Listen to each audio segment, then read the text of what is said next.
Quilters Newsletter TV, the Quilters community, is brought to you by Husqvarna Viking, keeping the world sewing for over 140 years. Hi, and welcome to Quilters Newsletter TV, the Quilters community.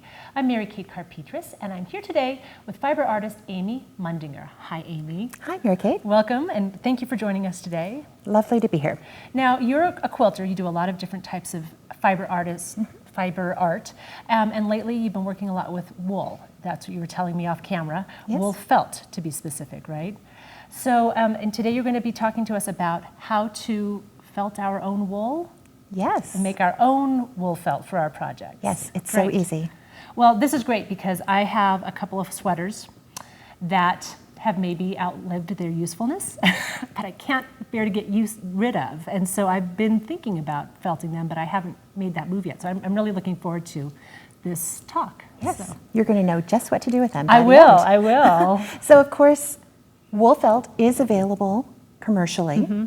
And the way that you know that you get 100% wool is that the wool felt is off the bolt. You can see this is actual yardage. Mm-hmm, mm-hmm.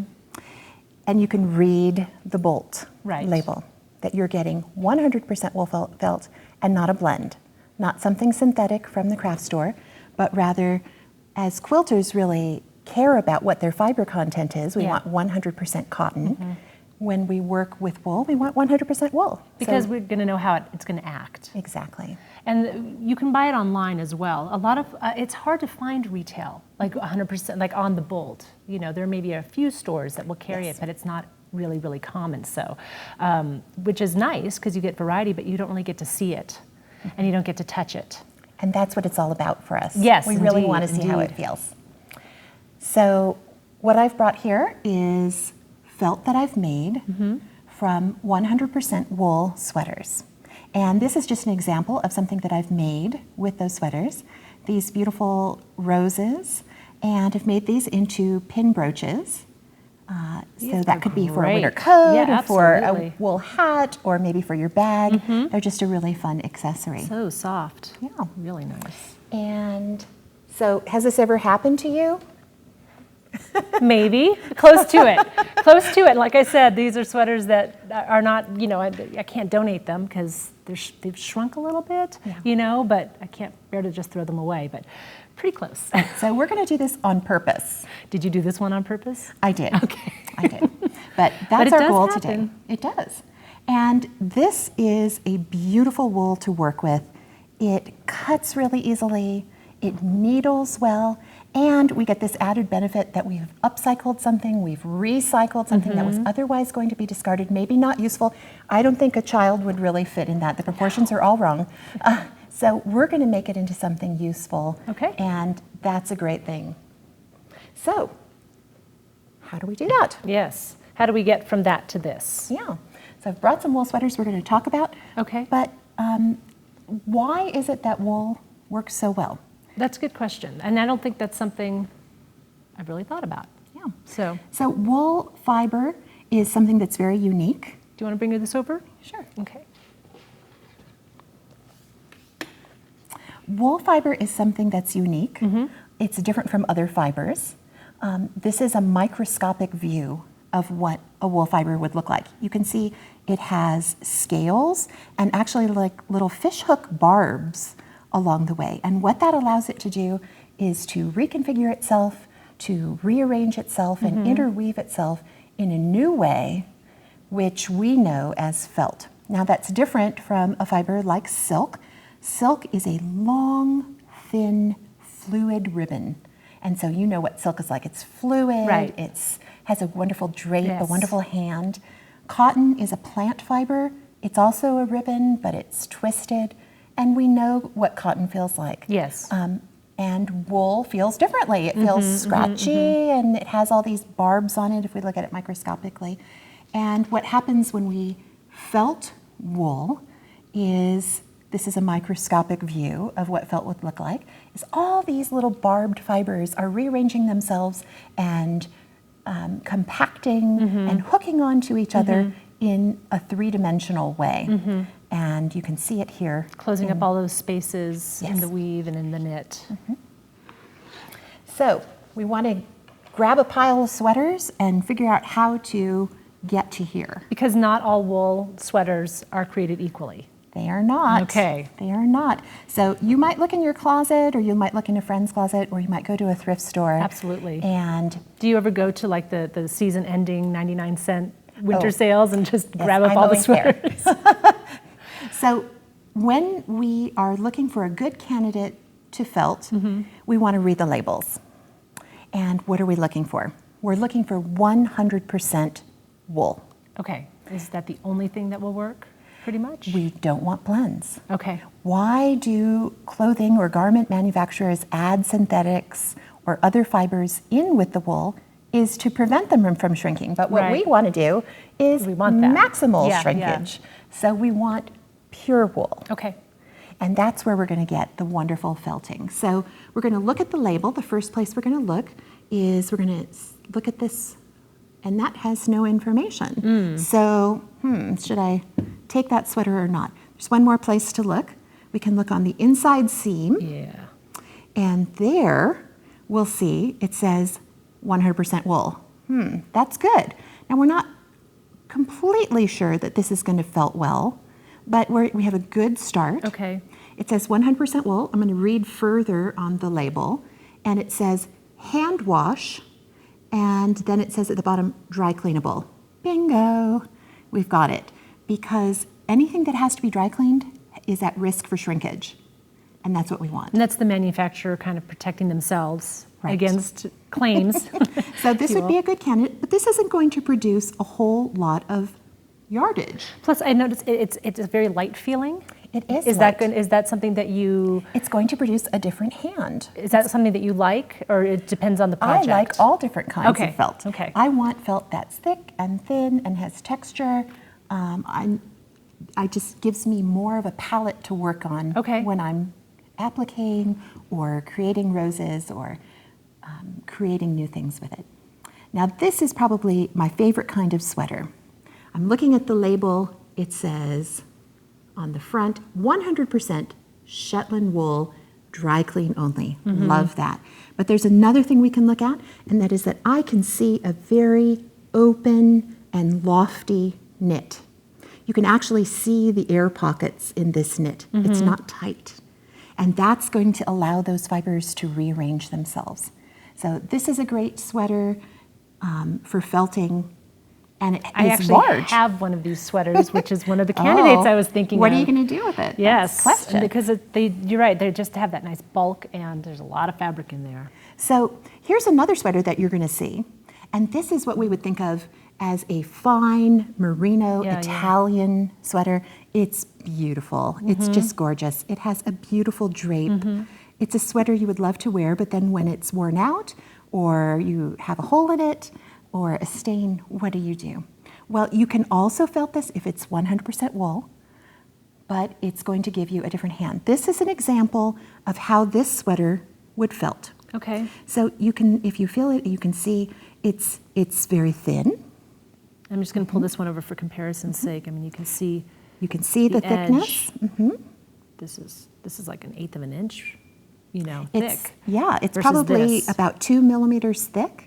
And this is about 1. It has a different hand, but this could serve for a different purpose. Yeah. And so I like to have a whole range of different textures and drapes, because then I can be more creative. I don't think it would occur to me to try to felt a merino wool sweater, so this is good. Very good. And I had a sweater in the back of my closet too. It was this sweater, and I have felted hundreds of sweaters now. And I have been resisting, because this was like an old favorite. I think I wore it in college. And it really, it should have passed on long ago, but I still had it. And I thought, oh, that periwinkle color, I really want that color. Love the cabling on it because it produces a nice texture. So I went into my closet just recently to look at the label, and it says 60% lamb's wool, 20% Angora rabbit hair, and 20% nylon. Well, the nylon tells us that automatically, because the synthetic, as we know, nylon doesn't shrink. Right. So the manufacturer put the nylon into this sweater so that it wouldn't shrink, and it could possibly be washable, and so it's not going to work for our project. Now, one of the sweaters I'm thinking about at home, I haven't checked the label recently, but I think it has Angora in it. Now, it's like a wool Angora blend. I don't think it has a synthetic in it though. So wool comes from specific animals. It comes from sheep, camel, alpaca, and Angora goat. Okay. It doesn't come from Angora rabbits. They actually have hair. And your dog has fur. Some dogs have hair. But hair and fur don't felt. Wool, because of the nature of the scales and the barbs on the fibers, is what we want. Okay. So we're going to So it might not be a good candidate. It might not. I will have to There's try. always an element of surprise when felting sweaters, because also if it's not labeled correctly, then you may get something else. Sure. There's a little bit of a surprise, and so you have to be willing to go on an adventure. So, are you ready for that adventure? I am. Let's go. Okay. So we would begin, and I'm just going to take what I think is the best candidate from this pile, and that's this sweater. And we've read the label. We said it's a good sweater. I'm going to turn it inside out. And the 4 elements that we need to felt this sweater are water, heat, soap, and agitation. So where can we find all of those together? Laundry room. Right. Yeah. We do it all the time. Yes. So we're going to throw this sweater into the washing machine. And because we want water that's hot, so we're going to use the hottest cycle Okay. for the longest time. Okay. We want soap, and there are commercially available wool soaps. Yeah. We can put that in. One thing, especially if you don't know the origin of the sweater, you want to wash away everything. But the soap is also a lubricant. It's actually going to help those fibers slide around a little more because they're barbed and reconnect in a new way. So we want soap, and we want agitation. So here's a little secret. Okay. I take an old pair of jeans that's just begging to go out in the donation bag. Okay. And I throw it in the washing machine with 3 or 4 sweaters. And you know what a wet pair of jeans does in the washing machine? Yeah, it really clumps up. Thunk, Yeah, thunk, yeah. thunk. And that's what you want. Okay, it's going to help give it that. Now, you went thunk, thunk, thunk. Now, I have a front-loading machine, so that's what I associate it with. And the idea with a front loader is it's less agitation, it's kinder to your clothing. Can I still do this in a front loader? Absolutely. I think you should use whatever you have on hand. Really, the key elements are hot water, soap, and agitation. Okay. Some people do think that the top loader is better. Yeah, because of that. But I think you should work with what you have. Okay. And by a few little tips and tricks, you can make your front loader work just as well. Very good. Okay, so we've washed this on the hottest setting for the longest time possible. We take it out of the washing machine, and it's going to look something like this. Hopefully. And you can see the difference. And we're going to ask ourselves, have we felted it enough? What I'm looking for is that I can no longer see the knit. What I see are just recombined fibers. And it doesn't really have any stretch left to it. And it's very solid. You can feel the thickness. Yeah. And so then do you throw it into the dryer? Well, some people wonder if putting it in the dryer wouldn't shrink it more. Well, in the dryer we don't have hot water and we don't have soap anymore.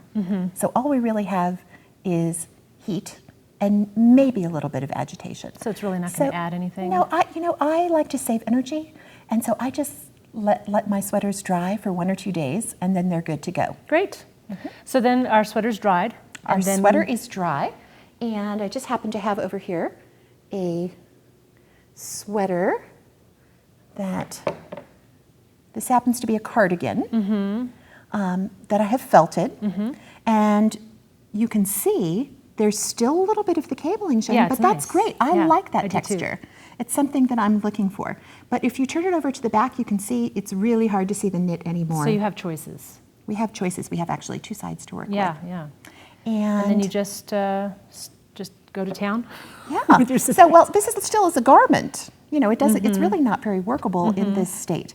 So we want to bring it down into pieces of usable fabric. And so I will take my scissors, and I'm very thrifty. I want to get everything out of it as possible.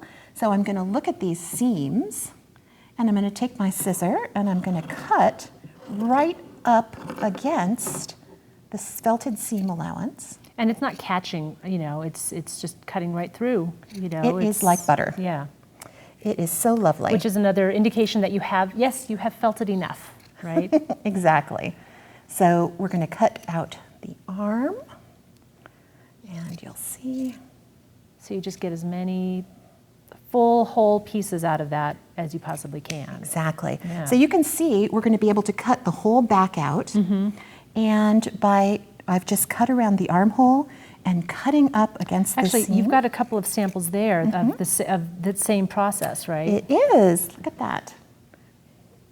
So here And are... it's also cabled, which I do like it. And now I have a quick question. I notice you still have this, I'm not a knitter, so I don't know what this is called, this, the ribbing, cuff. the ribbing on the cuff. Is that something you keep, or, because it has a little more stretch to it than the rest of the piece? At this point, I like to leave it on Okay. till I see what my design possibilities are. I might want that.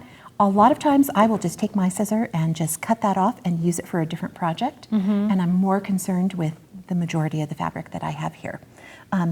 That's really a personal choice. Okay. But there is a second to last step before we're done, and that is that we want to take this to the steam iron. Because you can see this actually has a little more bulk still to it. And when we take it to the steam iron, we have heat and water on full steam. I use a cotton setting. The wool setting is a little bit lower, but I use a cotton setting. And I'm actually going to steam iron these pieces flat right onto it. I probably would avoid going right on top of the cable if I wanted to preserve that. And what that does is compact those fibers even more. So they're a little fluffy from being washed. Right. And I'm going to compact it, and then I have this very beautiful, completely felted wool. And the nice thing about it is then when you are using it for whatever application, you can use it completely raw edge. So if you're using an applique, you don't need to turn those edges. Those fibers are not going anywhere. Exactly. Yeah. And that's beautiful. You can just cut out your pattern pieces, no turning under, and it needles beautifully. And you've done something great for the environment. You haven't let it go to waste. Right, right. You've reused and recycled. Well, you're doing another episode with us about the application, using wool applique in projects. And I'm really looking forward to that. Yes, thank you so We much. hope that you will join us for our next episode where she will show us some wool applique ideas. Until then, take care. Bye-bye.